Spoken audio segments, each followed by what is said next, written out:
Bienvenue sur ma chaîne YouTube, Ricky Ballona Books.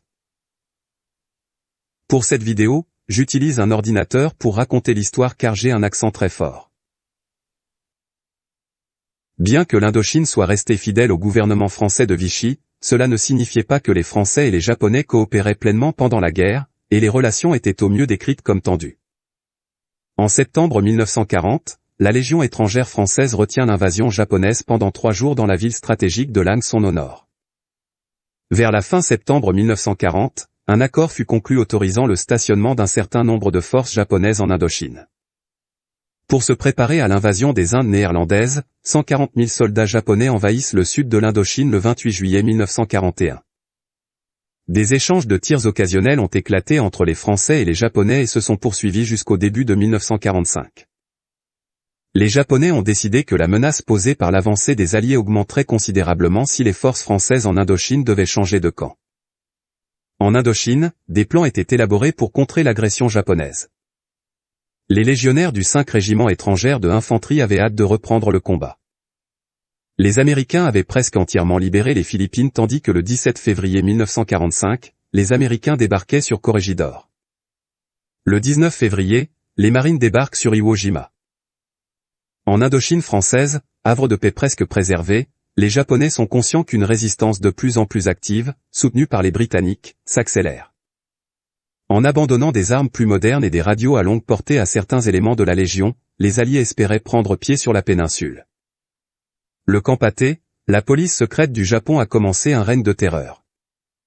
Ils prévoyaient de s'emparer de toutes les garnisons françaises en 24 heures.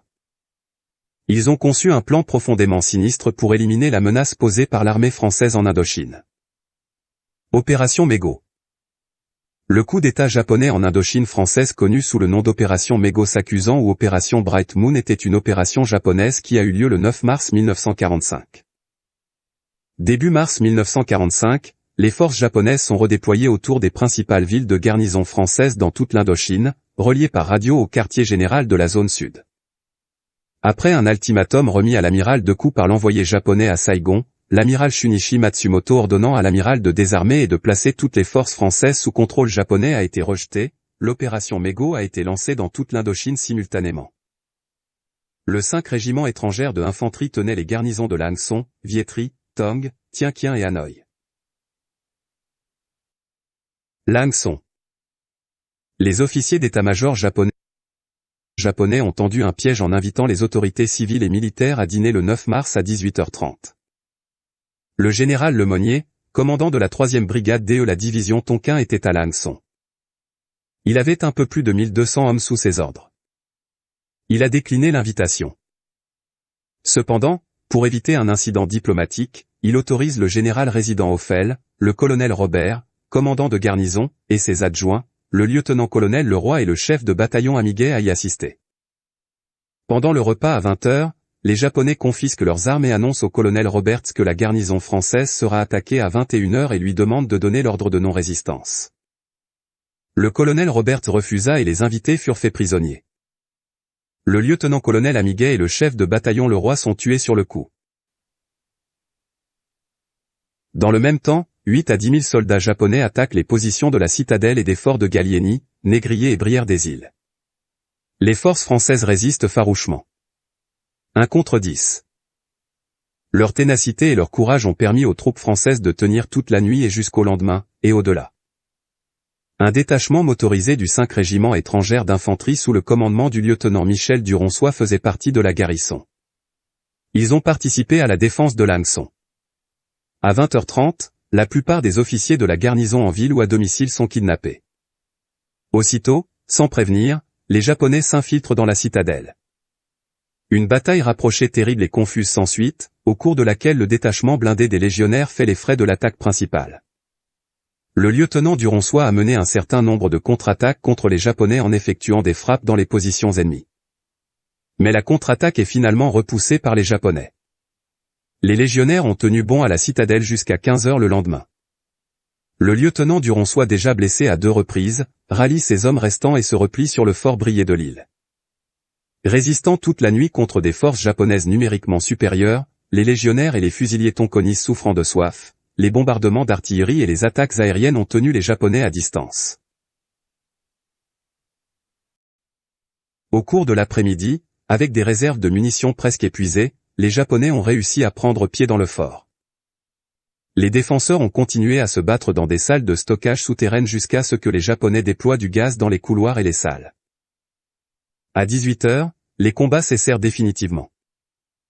Furieux de la résistance rencontrée, les Japonais font sortir les survivants puis les alignent.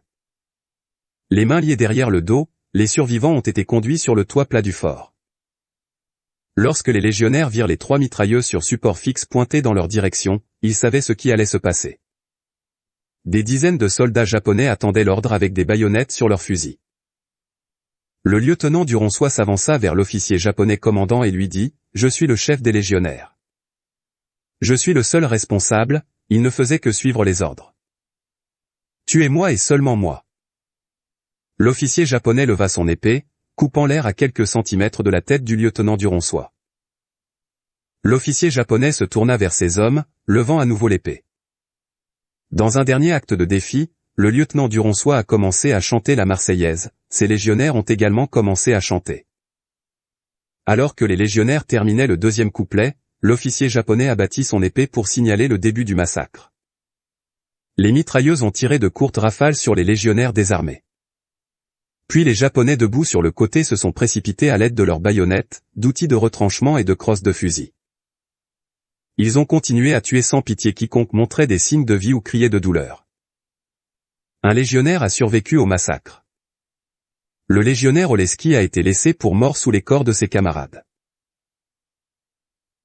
Exaspérés par les lourdes pertes, 800 morts, les Japonais tentent d'extorquer un ordre au général Lemonnier, capturé le 10 mars au soir. Devant son refus, il fut emmené avec le résident général Hoffel, dans les grottes de Kilua, près de Lanxon, où il devait être décapité. Voici le récit d'un témoin de l'exécution du général Lemonnier, du résident général Hoffel et du colonel Roberts le 12 mars. Avec quelques autres prisonniers, dont le général Lemonnier et le résident Hoffel, nous avons été conduits à Kilua, près d'un menhir en forme de roche sous lequel une fosse a été creusée. Le caporal-chef Tsakiropulo de la Légion, couvert de pansements, était là. L'officier japonais commandant le fit s'agenouiller au bord de la fosse et demanda au général de signer l'acte de reddition générale. Sur son refus, l'épée tomba sur le cou du caporal-chef Tsakiropulo et son corps décapité fut alors poussé dans le fosse. Ce fut alors au tour du résident général Hoffel. Encore une fois, la même question a été posée.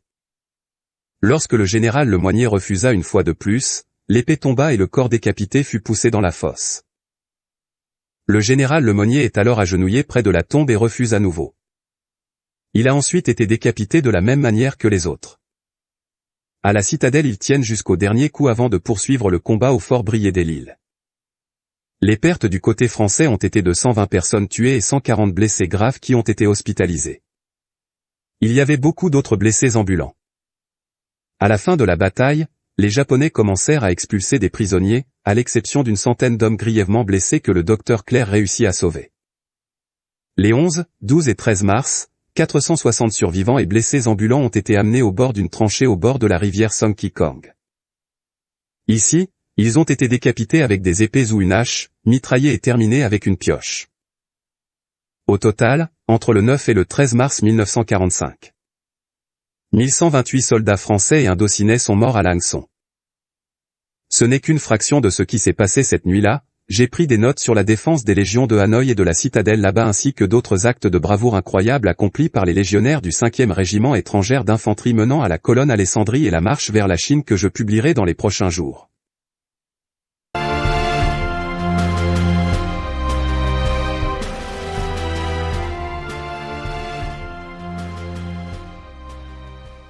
Merci beaucoup, j'espère que vous avez trouvé cette vidéo intéressante.